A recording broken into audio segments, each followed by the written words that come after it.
United States of America and to the republic for which it stands, one nation, under God, indivisible, with liberty and justice for all.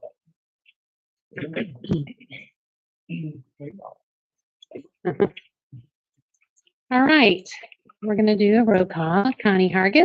Here. Shirley Richards. Here. Donna Lashley. Here. Darrell Wilson. Here. Todd Hayes. Here. Okay, we are now going to open the public hearing. You don't want to do a motion to open it? Does someone want to make a motion? I'll make a motion that we open the Do we have public a hearing. second? Check it. All in favor? Aye. So public hearing's open. Your public comment on sewer rate proposal before we do the public comment though, does the council have any questions about how we're proceeding? I got dropped in the middle of all of this because you guys know you did previous financing with rural development, temporary financing, and then this year we are in the process of closing SRF financing, and we will be closing rural development. There's a lot of moving pieces. We've been able to get it all put together. We still have to finalize some rates with Boots Township before we do the rural development. But this, you have rates that were approved last year that were temporary rates. Those were delayed, and so they've not gone into effect. And so these rates will replace those rates. Between all of, Division A, which is already under construction. Yeah, so you want me to give a brief description? Division A is under construction. This is for the new financing. It's going to be for Division B, but these rates cover all the revenue requirements to pay those bonds. So we had, if you guys will recall, you're recording here partially with Commonwealth Engineers. So if you'll recall, we did a study, I think it was completed in 2021, looking at the needs for Rockport. Initially came in looking at just projects for your combined sewer overflow, which is your federally mandated to address. And the city has an agreed order with that has a schedule.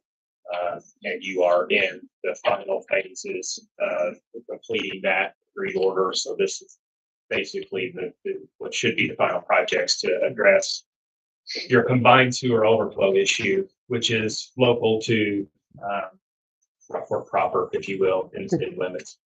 When we started looking at the study, though, two other issues really popped up. One was the condition of your north and southwest water treatment plants. The south plant, originally built in 61, I think, was in really, really bad shape. Hadn't really had a major improvements project for quite some time. Almost all the components out there are obsolete. Things have to be fabricated anytime. They need spare parts. It's just in very poor condition. And hydraulically overloaded, which means too much flow for the plant to handle, even in its current state with the CSO that you have. The north plant, originally constructed 2001, it also generally components of the wastewater treatment plant last about 20 years. So you were at that point, at that time of the study, we're 4 years past that, and a half, 5 years past that now. And we were really starting to see the same issues out there. We're disrepair components that weren't operating at all out there. The flows for what was going in there, we had some pretty severe meaning you were getting more flow than what that plant can handle. It was at the point that it needed significant rehabilitation as well. Then the third issue was in the collection system that kind of popped up later on. We determined there were really some severe issues. What I say is kind of your western service area. So basically outside of town, going out Base Road, picking up Country Ridge, picking up Rio. Anytime we get any rainfall of significance, the Country Ridge lift station cannot keep up. We're having pump trucks come in, keep up with the flows because the station could keep up with it. Also having issues with the flows from Rio, overloading that lift station. Everything's pumped from Rio through a pressurized main That main, the force main pump from Country Ridge connects into that pipe. And then it continues on to the Base Road lift station. Everything from Base Road then continues down Base Road, goes through Pleasant Valley, right? That's a good. Pleasant Grove, yeah. Where gravity flows over the Silverdale lift station, it gets pumped out to the North Plant. So we've got a piggyback situation there. That if we increase the issues at the end, the western end, we increase capacity out there, we've got to follow suit, increase capacity all along in order for things to be able to keep up. And then we needed to plan for growth. Well, development doesn't really like to fund growth, but and large, they base it on historical growth, basically. So then we were able to get, a reasonable amount in there for how we evaluate your flows and what's needed based on design, as other things. The other issue is I have a lot of inflow and infiltration in the Rio area. So part of the recommendation is to do some rehab work out there in the collection system as well. So project obviously became quite a bit larger than just the CSO, which is a huge project in and of itself. But it's important to understand that there's those three components there. And the funding package then kind of came about. We split the needs up into two divisions. The Division A was essentially to build a large wastewater treatment plant out at the North Wastewater Treatment Plant site, utilize some of the existing facilities that are out there. The primary component that we did, though, is build a large treatment tank called a batch reactor, an SBR, that handles a variety of flow very well. We evaluated the option of rehabilitating that plant and rehabilitating the South plant. It was actually more expensive to do that and operate the way we were rather than build one plant that addressed your end of useful life component needs out there, as well as your capacity issues from your other things that were going on in the system. So Division A was essentially build the plant that you need and the size that you need. Division B is going to handle all the piping, networking, redirections, improvements at Rio in order to get those flows out to the plant. So rural development and SRF both contributed to your treatment Division A project, which is almost complete with construction now.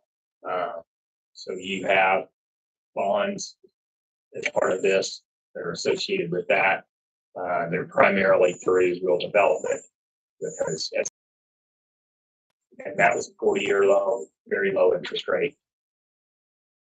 The Division B, which is all the collection system work, that is primarily being funded by SRF. So there are new bonds associated with that. Some of those components have a 20-year term, some of those have a 35-year term to make up the total funding for everything. So what you're doing tonight with the rates is to support everything potentially now. You're putting phases in place to have revenues address all of those. So there are some, I think, projected things in there, but at this point, we did all the projects. We've got more solid costs on everything. So we're you can put these rates into place to secure that funding. And with that rate ordinance in place, then you can close on the financing for Division B, which we opened a few weeks ago. You have got very good numbers. They're very competitive now as opposed to what it was a few years ago. So it, everybody that's looked, it's us, your bond council, great consulting, everybody advising the board of the project at this time. So I know I think the rates are set up to kind of phase in. So all that Chris kind of Yes, Eric explained. You have the new financing for Division B is the whole funding for Division B was around $16.6 million. Derek said, you all did, because your project was so highly rated by SRF, the number one project on their list, on that particular list, it received $6 million in grant money, which buys that down quite a bit. We don't want to lose that also, the reason to move forward. But so the bonds, the 20-year bond, about 2.9 million, 35-year bond, that's about 7 million. You also were able to utilize $700,000 in Division A funds for this project, so that was beneficial.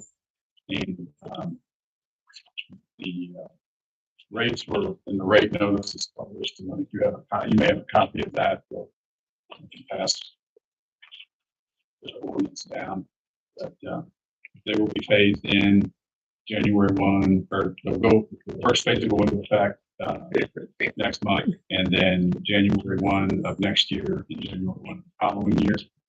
We did build a phase 4 in, which was requested by SRF because your contract with Lewis Township, I think, has 7 or so years left in it. SRF would normally require us to extend that to the term of the bond, but we were able, your team was able to convince them to waive that requirement. So the phase 4, they asked for that, our rates, they would only go into place if and when the Lewis Township contract terminated and you no longer were receiving rates from Lewis Township to make up the difference of what you'd lose from Lewis Township. The flip side of that is before we close the rural development, by September, we will renegotiate the rates with Lewis Township. This rate just keeps their rate where it is, but their rate by the analysis should go up to somewhere around $6 instead of $2, which will then allow potentially in future phases your rates to be adjusted down. But we have to get through that process first. Does anybody have any questions about that? A long road. It's been a road. I will say from my experience, I've done this a lot in different places, but yeah, folks that you've got working for you on this, including Commonwealth and Baker Tilly, including the mayor and your clerk, done a really good job shoehorning this in, a lot of moving pieces, and it's turning out. I think, obviously no one likes a rate increase, especially this kind, but for the work that has to be done, it has to be done, and this is a pretty good result for that. And we tried as hard as we can to keep the rate as low as possible. We've looked at everything. Right. In discussion, you mentioned my voice. Stinky down here is still planned to be torn down Yes, or keeps. yes, it will be. The Division B projects, the ones that are starting basically this summer, that has to be complete before we can do away with that, because we have to get all the flow that goes there now out to the new plant. And that's I what think maybe next summer. Yeah, I think Division B is about a year, construction. 300 days, I was thinking. Yeah, construction. You've got a period up front where there'll be providing submittals, doing paperwork, things like that. But then once it starts, about a year that it goes. But yeah, so I'd say in about a year's time or so, we look at it to decommission that and all that. The pump station that's there now, Yes, it was to be main. it will. It will. That's what we used to pump everything out to the Yeah. location. Yeah, so there's a large pump station down on Fifth Street. Okay. Across from what used to be Holiday Foods. Most everything from town goes to that pump station and pumps really around the bluff directly to the wastewater treatment plant. And then the small station, we call Ike Station, it's right down there, here where the boat ramp's gonna go. That station collects everything that comes from the hill above it down to there essentially. They can't otherwise get to the plant. So, yeah, we've got some improvements at that station. We're gonna change the pumps out. Raise it a little bit for flood issues and add some electrical and some platforms and stuff. But the main thing is where it pumps now to the plant will be redirected and pumped into the collection system up here. So everything will go to a new station at this street on Mulzers. And then it'll go from there all the way out. It's a company location itself will remain. Yes. It's not moved so correct. Okay.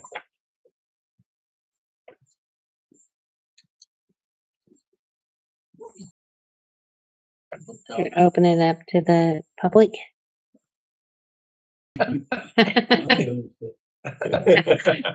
More people. But so on that point, we get all the notices that we are required to give. It's published in the paper. Letters went out to all out of town customers, it's required by law.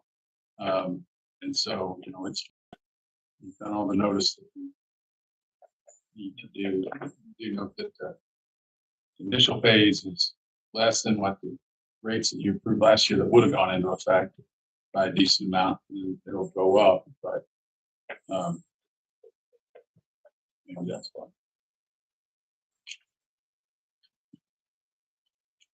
So then I think the next step, public hearing, and then move on to the option of the ordinance. Okay, do I have a motion to close the public hearing?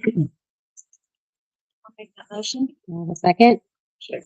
All in favor? Aye. The next order of business will be ordinance 2026-1, which is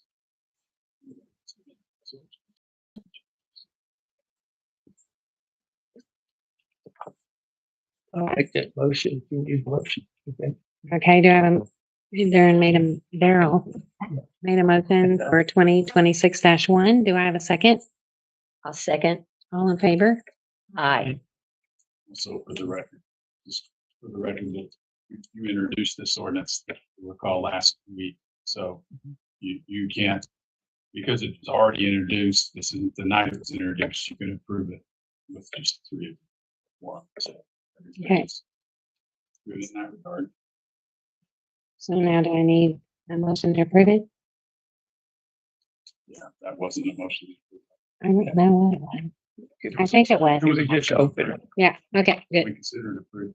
Yay. It was approved. Okay. Do I have a motion to adjourn? Yes. Could Donna, I'll make the you're my motion. girl to adjourn. Do I have a second? So, I'll All in second. favor? Aye. All right. Wow, that's done, finally.